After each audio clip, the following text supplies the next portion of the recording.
প্রিয় শিক্ষার্থী, তোমরা সকলে কেমন আছো? আশা করি ভালো আছো। যদিও বাংলাদেশ আমরা জানি সংকটকালীন সময় পার করছে, তার মধ্য দিয়েও তোমরা সকলেই ভালো আছো, ভালো থাকো, এক দোয়া করি। আর এই সংকট থেকে সকলে উত্তরণ হই, এটা তোমরাও কামনা করবে, আমিও কামনা করি। সেই প্রত্যাশায় আজকে আমরা আমাদের ক্লাস শুরু করছি। ক্লাস শুরুর আগে আমি আমার পরিচয় দিই। আমি কামাল আহমদ জেসপর নেওয়াজ, শিক্ষক ভোলানাথ সুভদ্রা সুন্দরী মাধ্যমিক বিদ্যালয়। আজকে আমি নবম শ্রেণীর ভূগোল থেকে তোমাদের একটা ক্লাস নিব। আমার আলোচনার বিষয় আজ বাংলাদেশের প্রধান শিল্প, মেইন ইন্ডাস্ট্রি অফ বাংলাদেশ।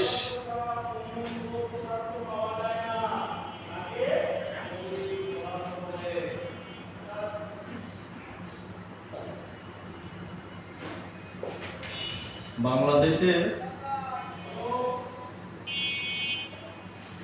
প্রধান শিল্প,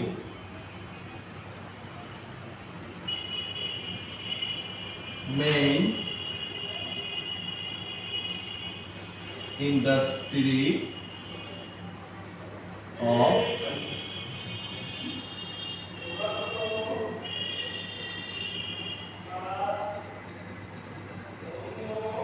বাংলাদেশ। তোমরা সকলে জানো কোন দেশের অর্থনৈতিক এবং সামাজিক উন্নয়নে গুরুত্বপূর্ণ ভূমিকা পালন করে শিল্পায়ন। আর্থসামাজিক উন্নয়ন এবং দারিদ্র বিমোচনে শিল্প খাত গুরুত্বপূর্ণ ভূমিকা পালন করে। এবং বাংলাদেশের অর্থনৈতিক সমীক্ষা 2014 অনুসারে কত? 2014 অনুসারে 2012 এবং 13 সালে, কত সালে? এটা হচ্ছে অর্থনৈতিক সমীক্ষা, আমি লিখছি।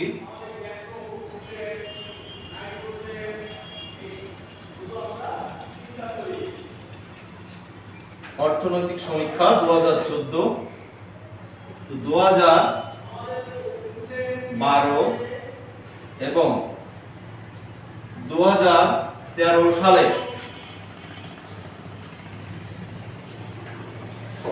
জিডিপি বা গ্রস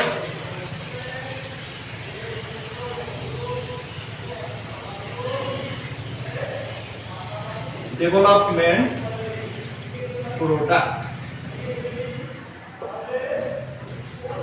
খেয়াল করতে হবে, অর্থনৈতিক সমীক্ষা 2014 এবং 2012 এবং 2013 সালে জিডিপি বা গ্রস ডেভেলপমেন্ট প্রোডাক্ট অনুযায়ী বাংলাদেশের শিল্প খাতে অবদান ছিল 29%। কত শতাংশ?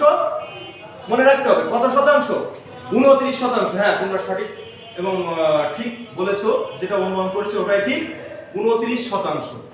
অর্থাৎ বাংলাদেশের যদি 100 টাকা আমাদের জিডিপি হয়, তাহলে সেইখান থেকে 29 টাকা আসলো শিল্প খাত। অতএব আমরা বলতে পারি বাংলাদেশের উন্নয়নে শিল্প খাত একটা গুরুত্বপূর্ণ ভূমিকা পালন করে।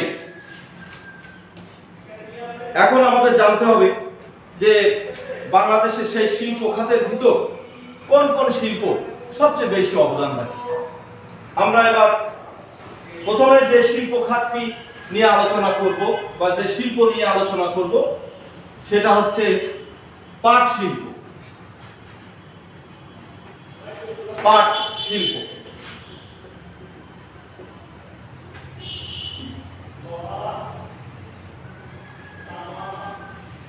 শিল্প জুট ইন্ডাস্ট্রি, ইংরেজিতে বলে জুট ইন্ডাস্ট্রি।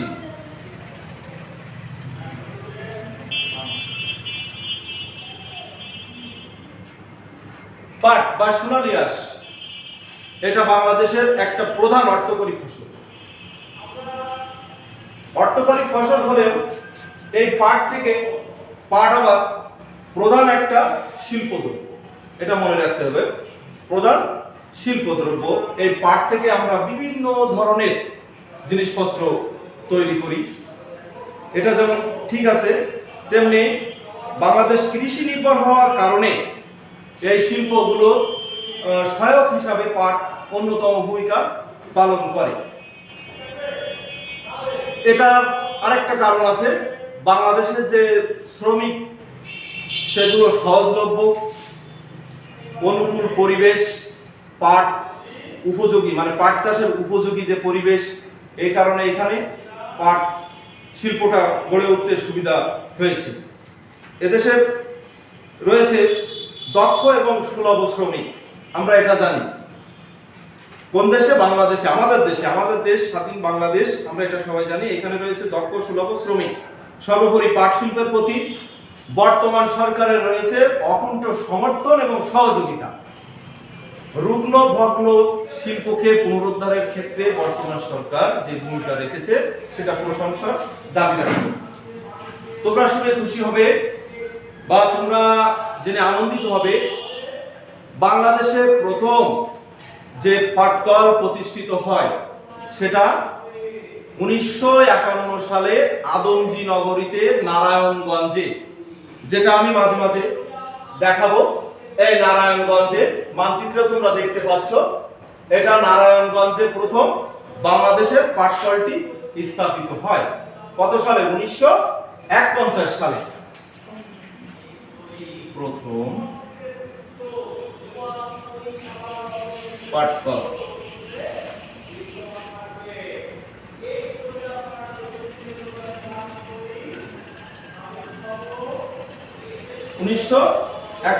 সাল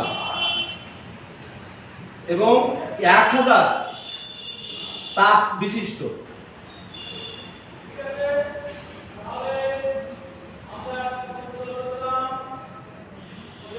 কত তাপের সমন্বয় ছিল? 1000 তাপ। অনেক বড় একটা ব্যাপার। ওই সময় এইটা শুধু বাংলাদেশে বড় ছিল না, টোটাল দক্ষিণ এশিয়ায় সবচেয়ে বড় পাটকল ছিল, যার কারণে নারায়ণগঞ্জকে বাংলাদেশের ডান্ডি বলা হতো।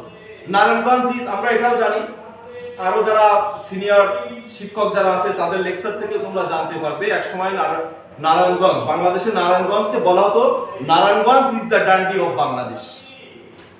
ব্রিটিশ আমলের ডান্ডি ছিল পাটের জন্য বিখ্যাত। ইংল্যান্ডে তারা ব্রিটিশ বেনিয়ারা যখন এদেশে শাসন করতো তখন এইখানকার পাট ওইখানে নিয়ে তারা উৎপাদন কাজে বা শিল্প খাতে ব্যবহার করত। এই জন্য ডান্ডিটা প্রশ্ন আসতে পারে, sir Narayanganj is the Dundee of Bangladesh, আপনি বললেন ডান্ডিটা কি? এটা আমি বলে গেলাম। যাক, তবে বর্তমানে আদমজি যে পাটকলটা এটা এখন বন্ধ আছে। তবে সরকারি এবং বেসরকারি মিলে, সরকারি এবং বেসরকারি উদ্যোক্তা যারা আছে এটা মিলে মোট মিলে বাংলাদেশের পাটকলের সংখ্যা এখন 205টি।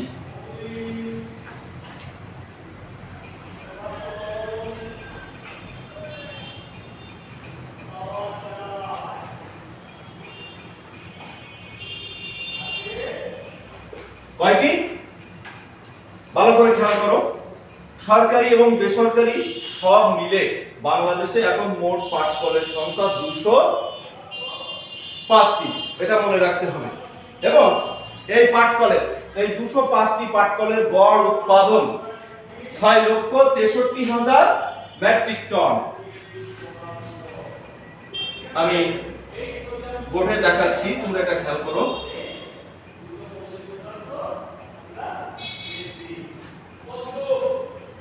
মোট উৎপাদন বছরে 6,63,000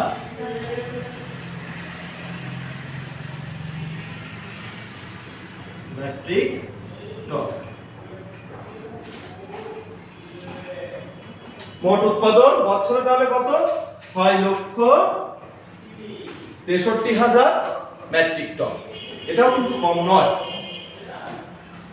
তবে আমরা এটাও এখন দেখব যে কোন এলাকায় বা কোন কোন জায়গায় পাট শিল্প অঞ্চল এবং কোন এলাকায় পাট শিল্প গড়ে উঠেছে বেশি, এবং এই পাট থেকে কি কি শিল্পজাত দ্রব্য আমরা উৎপাদন করি এবং কোনগুলো আমরা বিদেশে রপ্তানি করি এবং কোন কোন দেশে আমরা রপ্তানি করি, সেটাও একটা জানার বিষয়।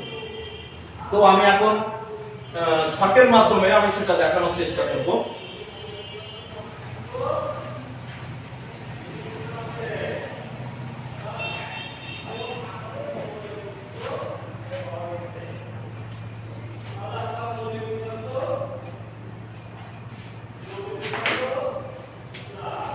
আমি প্রথমে লিখব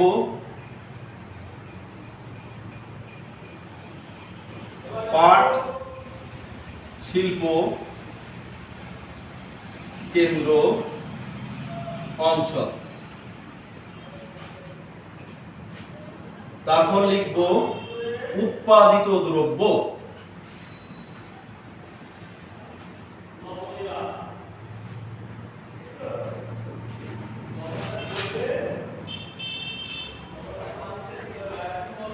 তারপর লিখলাম রপ্তানি দেশসমূহ বা যে সকল দেশে আমাদের পাটগুলো রপ্তানি হয়।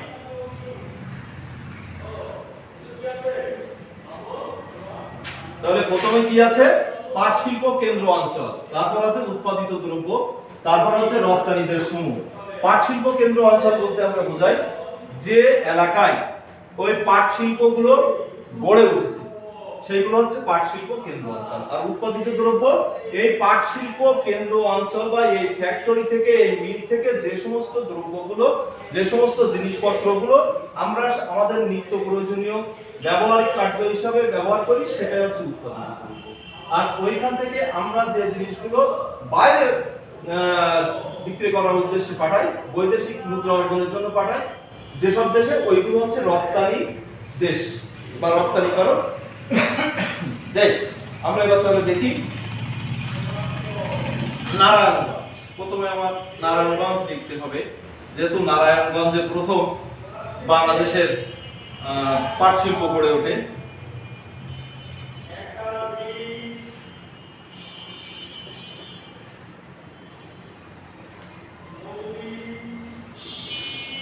নারায়ণগঞ্জ, খুলনা, চট্টগ্রাম,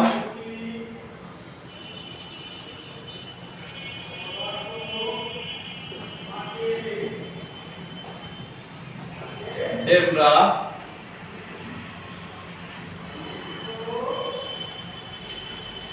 রাজশাহী,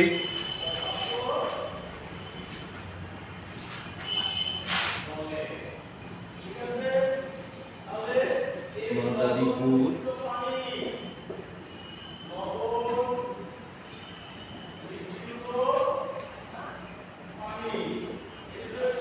দিনাজপুর,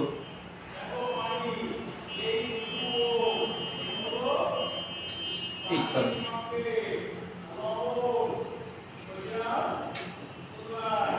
আমরা দেখতে পাচ্ছি যে পাট শিল্প কেন্দ্র অঞ্চল, এখানে মোটামুটি আমি কয়েকটা জেলার নাম লিখেছি, আর নারায়ণগঞ্জ, খুলনা, চট্টগ্রাম, ডেমরা, রাজশাহী, মাদারীপুর, দিনাজপুর, সৈয়দপুর ইত্যাদি। এবার এইখান থেকে যে দ্রব্যগুলো উৎপাদিত হয় আমরা সেগুলো লেখার চেষ্টা করছি বা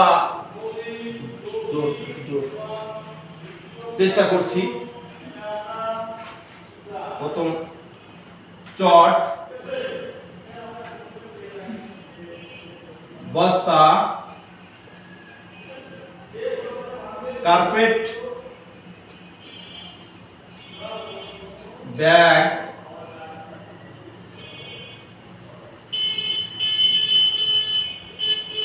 শপিং ব্যাগ,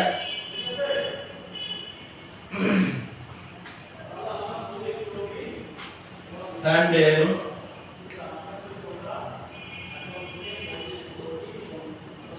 ম্যাট,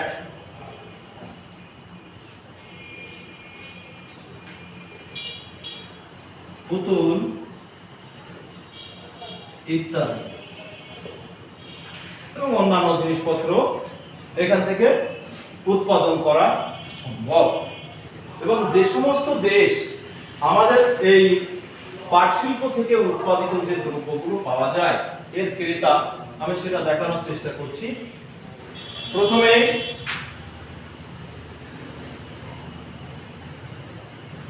আমেরিকা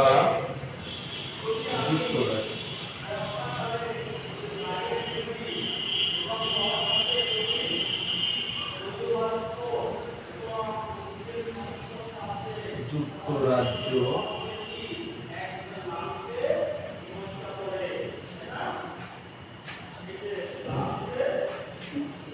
মিশর,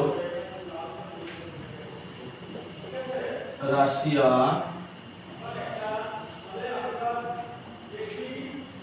পোল্যান্ড,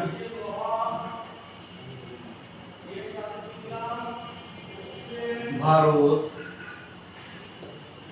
ইত্যাদি দেশ।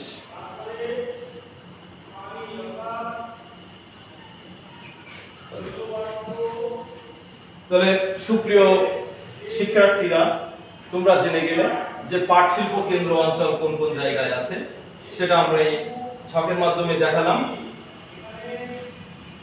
পাট শিল্প কেন্দ্র অঞ্চল থেকে কোন কোন দ্রব্য উৎপাদিত হয় সেটাও আমি দেখানোর চেষ্টা করছি বা করেছি, তোমরা একটু খেয়াল করলে দেখতে পাবে।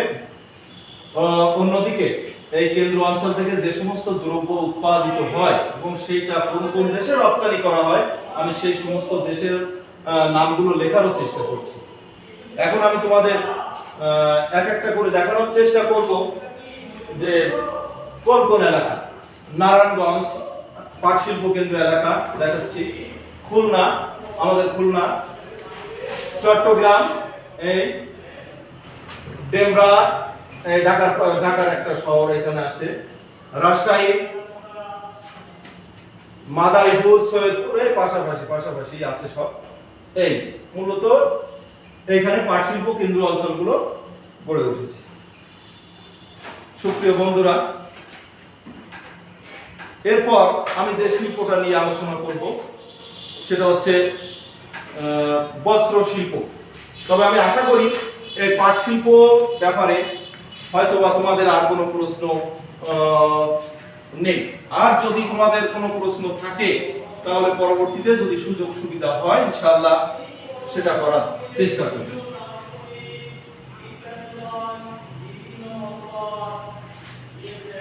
এবার আমাদের আলোচনার বিষয় বা আমার পরবর্তীতে যে শিল্প নিয়ে আলোচনা করছি সেটা হচ্ছে বস্ত্র শিল্প।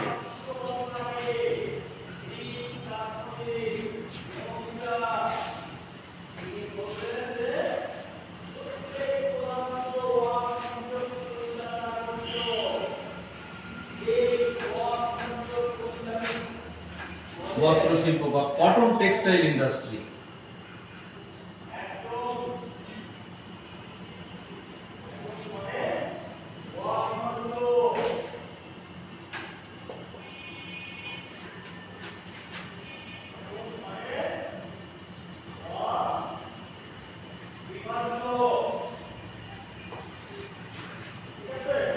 বস্ত্র শিল্প আমরা জানি মানুষের কয়েকটা মৌলিক চাহিদা আছে। মানুষের 5টা মৌলিক চাহিদা আছে: অন্ন, বস্ত্র, বাসস্থান, শিক্ষা, এভাবে 5টা আছে। তার ভিতরে অন্যতম একটা মৌলিক চাহিদা হচ্ছে বস্ত্র। মানুষের খাবার যেমন দরকার আছে, বস্ত্রেরও তেমন দরকার আছে। এটা বাংলাদেশের দ্বিতীয় প্রধান এবং গুরুত্বপূর্ণ শিল্প। মানুষের খাদ্যের প্রয়োজন পরেই আমরা জানি যে খাদ্য পরে বস্ত্রের প্রয়োজন হয়। তাই বস্ত্র শিল্পের ভূমিকাকে কোনোভাবে আমরা বা বস্ত্র শিল্পের অবদানকে আমরা কোনোভাবে অস্বীকার করতে পারি না। তবে আমাদের জেনে রাখা ভালো, বাংলাদেশ কিন্তু এই বস্ত্র শিল্পে এখনো স্বয়ংসম্পূর্ণ নয়। বাংলাদেশ এখনো বস্ত্র শিল্পে কি স্বয়ংসম্পূর্ণ নয়। তবে আমরা চেষ্টা করে যাচ্ছি, হয়তোবা অদূর ভবিষ্যতে আমরা বস্ত্র শিল্পে স্বয়ংসম্পূর্ণ হয়ে যাব। তবে এদেশের আবহাওয়া এদেশের আবহাওয়া বস্ত্র শিল্প গড়ে ওঠার পিছনে বেশ অনুকূল। এখানে দক্ষ শ্রমিক এবং সহজলভ্য শ্রমিক থাকা সত্ত্বেও কিছু কাঁচামালের অভাবে বস্ত্র শিল্পের উৎপাদনে যে সমস্ত কাঁচামাল প্রয়োজন হয় সেগুলো আমাদের যে কোনো কারণে হোক, আমাদের অসুবিধার কারণে হোক, বা আমাদের বস্ত্র শিল্প যে জিনিসটা দরকার ওইটা উৎপাদনের জন্য দক্ষ শ্রমিক ওইভাবে না থাকার কারণে আমাদের অনেক কিছু এখনো বিদেশ থেকে আমদানি করতে হয়। তবে আমরা যখন আর বিদেশ থেকে আনবো না, আমাদের কাঁচামাল যখন আমরা নিজেরা তৈরি করতে পারবো, তখন আমাদের আর কোনো অসুবিধা থাকবে না, তখন আমরা বস্ত্র শিল্প স্বয়ংসম্পূর্ণ হতে পারবো বলে আমরা আশা করি। এক্ষেত্রেও আমি তোমাদের দেখাবো যে কোন কোন অঞ্চলে বস্ত্র শিল্প গড়ে উঠেছে, সেটাও আমি তোমাদের জানানোর চেষ্টা করব।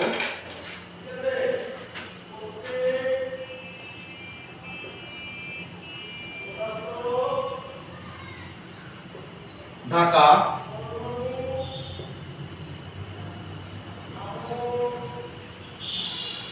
রাজশাহী,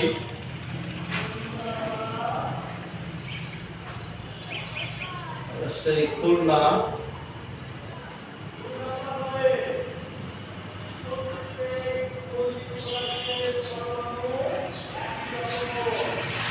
চট্টগ্রাম এবং কুমিল্লা ও নোয়াখালী অঞ্চল।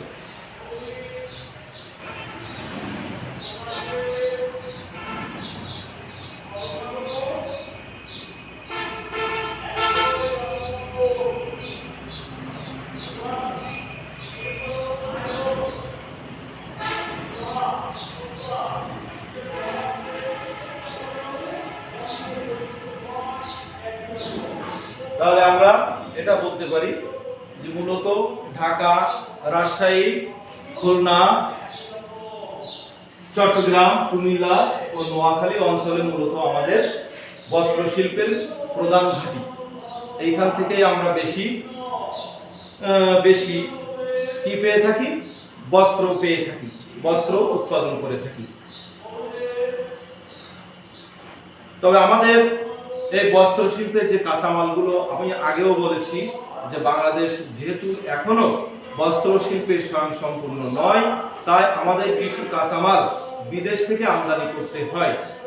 সেই সমস্ত কাঁচামালগুলো হচ্ছে আমদানিকৃত তুলা, সুতা এবং ওই সুতার বস্ত্রকলের যে মেশিনগুলো আছে কিছু কিছু, সেগুলো আমাদের আমদানি করতে হয়। বাংলাদেশ প্রতি বছর যে সমস্ত দেশ থেকে এই জিনিস মানে কাঁচামালগুলো আমদানি করে, আমি সেসব দেশগুলোর নাম লেখার চেষ্টা করছি, তোমরা একটু খেয়াল করো।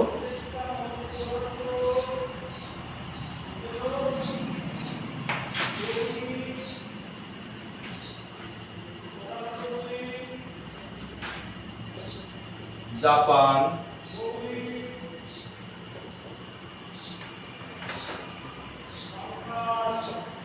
কোরিয়া,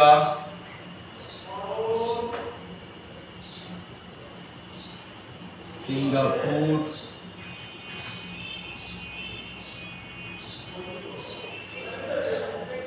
ভারত,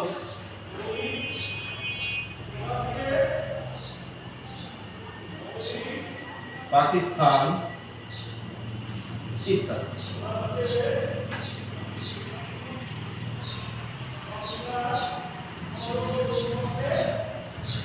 আজ যদি আমরা বস্ত্র শিল্পের কাঁচামাল আমাদের দেশে সবকিছু উৎপাদন হতো, তাহলে আর আমাদের অন্য দেশ থেকে এই কাঁচামালগুলো আমদানি করা লাগতো না, আমরা তখন সেই শিল্পে আমরা স্বয়ংসম্পূর্ণ হতে পারতাম।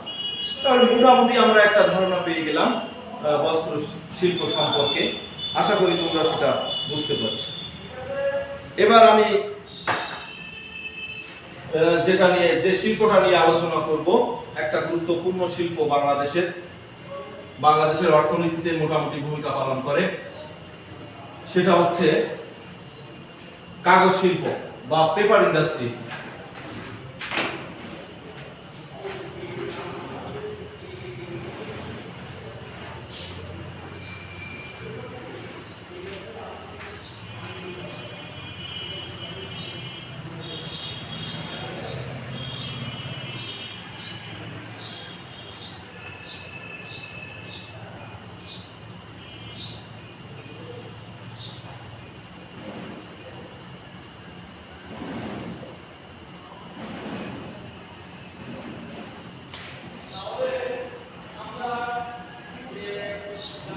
কাগজ শিল্প বাংলাদেশের একটা অন্যতম বৃহৎ শিল্প।